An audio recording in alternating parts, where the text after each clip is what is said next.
Okay. The first thing I'm going to have you do in SketchUp for Schools is to create um, four different wheel designs for your mousetrap car. Um, it is intended to learn some new tools within SketchUp, primarily rotate, as well as the move tool, as well as the array tool. So we'll be learning several different tools, and then you'll be practicing those tools while making something for your mousetrap car. So in the SketchUp for Schools screen, you may currently be looking at a screen similar to this. You obviously would not have a drawing on here. It would just be blank. Maybe you have a person standing there, whatever. If you don't have that, then you likely have a screen that looks like this, minus these drawings right here. This is the home screen. Anytime you want to get back to the drawing, you click on the word SketchUp. That's going to take you back to the drawing. When you want to maybe create a new file, if you want to do a save as, things like that, you're going to find it here.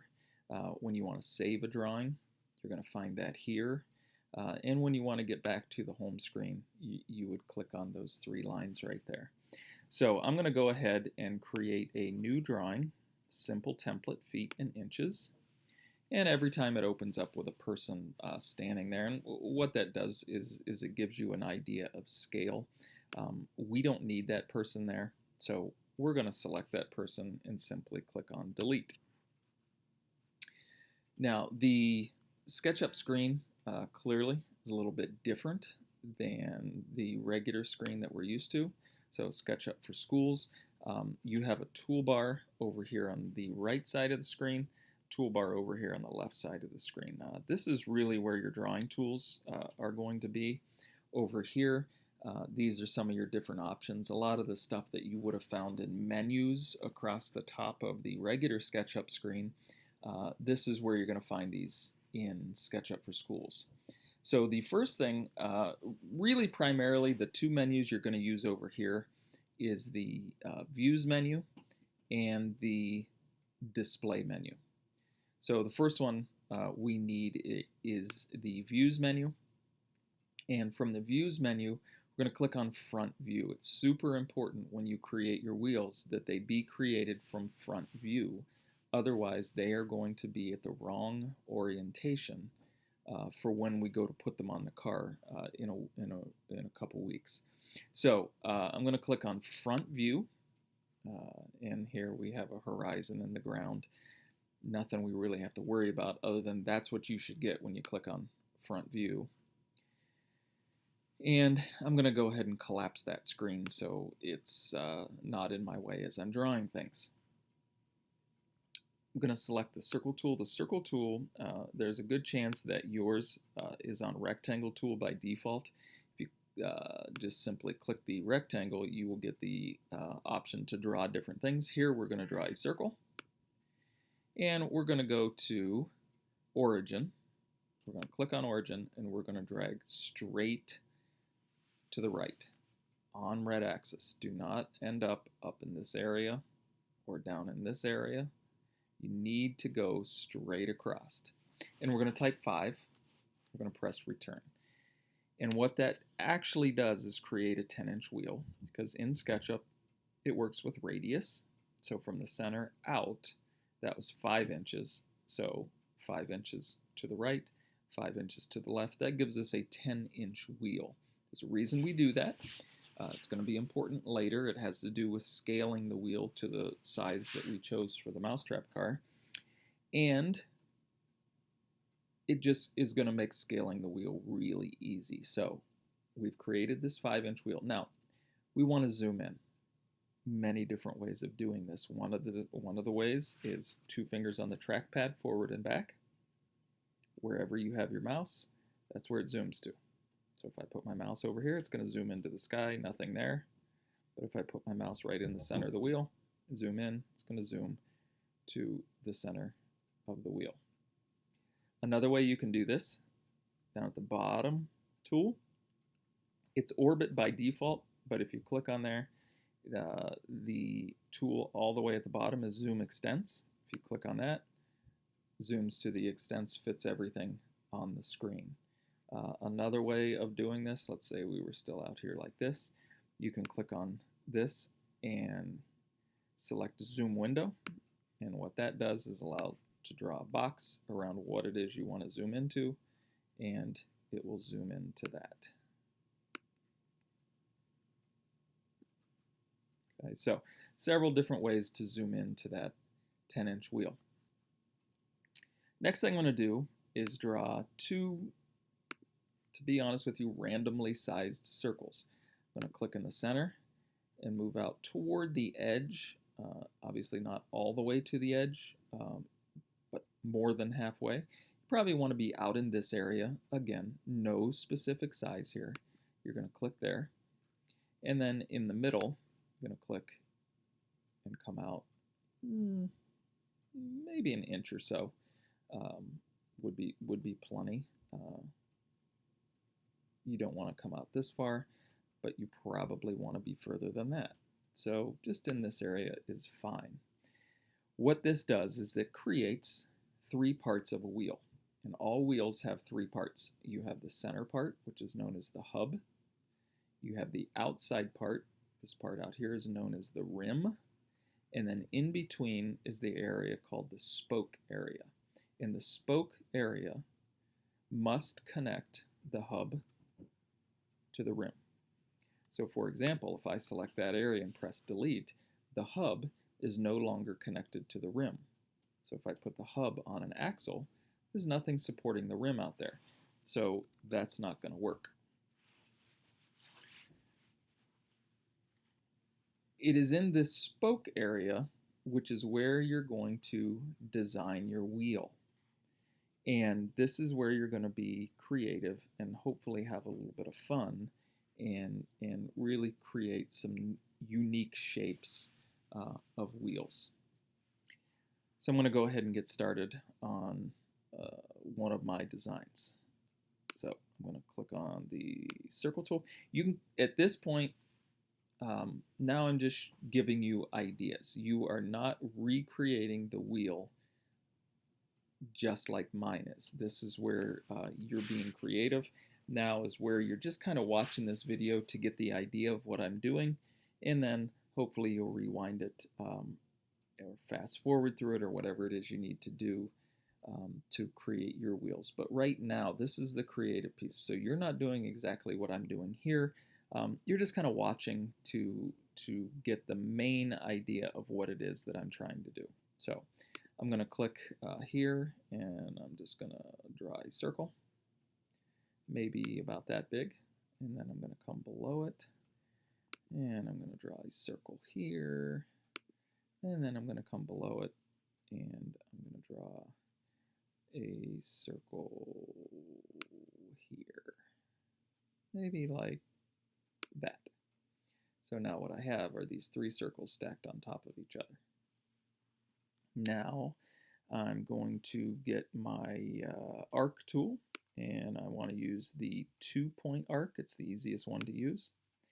And I'm going to zoom into this area of my drawing. And I'm going to draw an arc from here down to here, and then like this.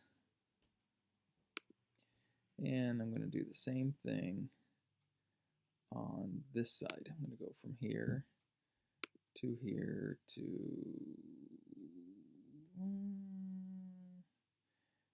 feel like things aren't quite at the same spot here.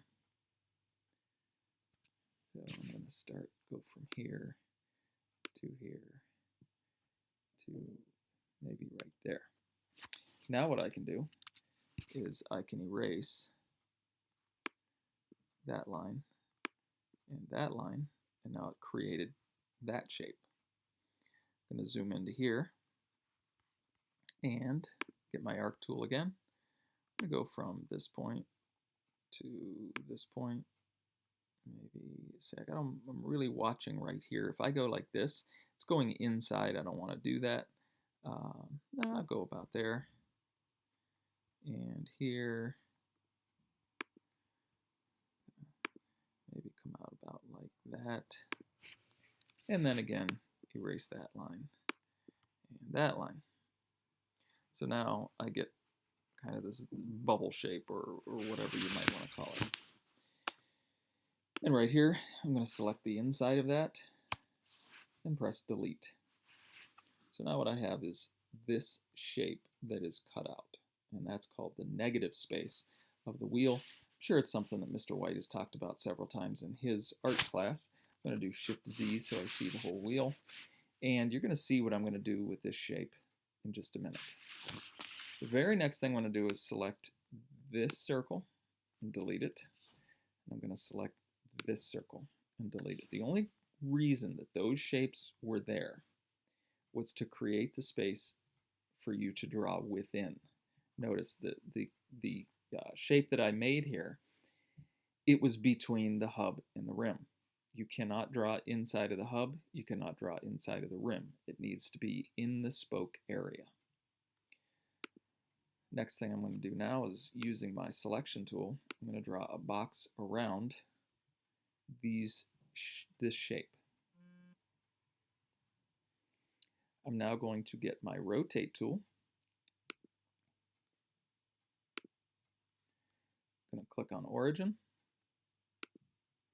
I'm going to come straight down red axis and click again. No specific distance. This is just the handle for your rotation.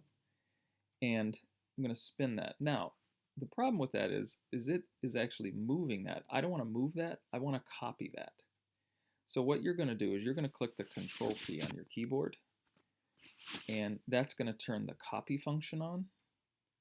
And now when I move it, it's making a copy of it.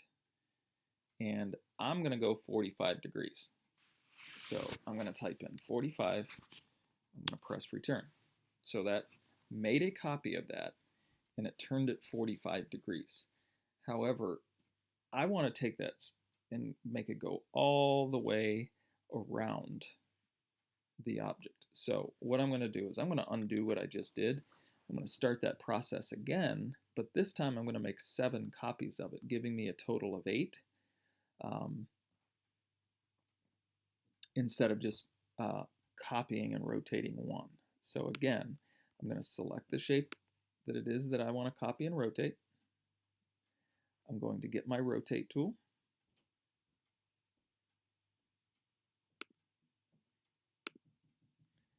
I'm going to click at origin.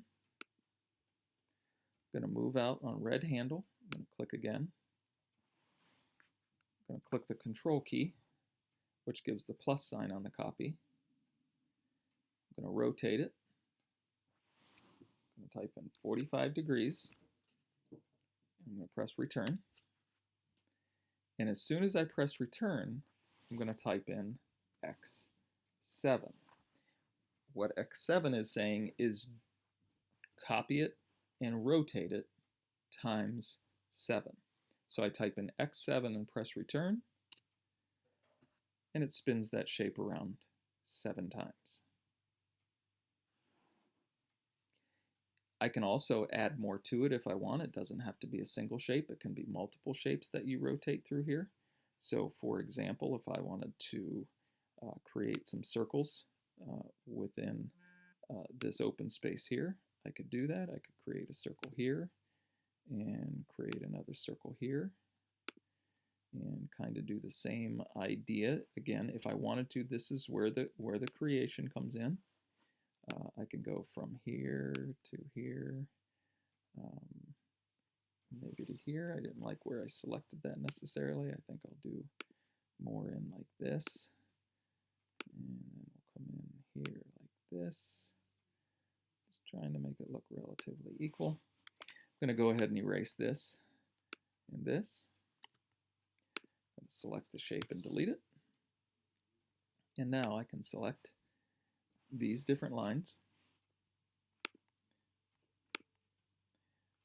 Possibly draw a box around it. And again, I'm going to do the same thing. I'm going to get my rotate tool. I'm going to click in the center of the wheel, pull down red axis, click Control, move the shape 45 degrees, type 45 and press return. type X7, press return, and now this is the design of my wheel. Now at this point I'm going to go ahead and click on save. I'm going to call this wheel 1. And I'm going to click OK, and it's going to ask me where I want to save it. It's going to force you into your Google Drive, which is fine. I am going to place mine in my 8th grade folder, and then 8-6 for the 6th rotation of the year. I'm going to put it in my Mousetrap Car folders and click select, and now that is saved. And that is how you create a wheel using SketchUp for Schools.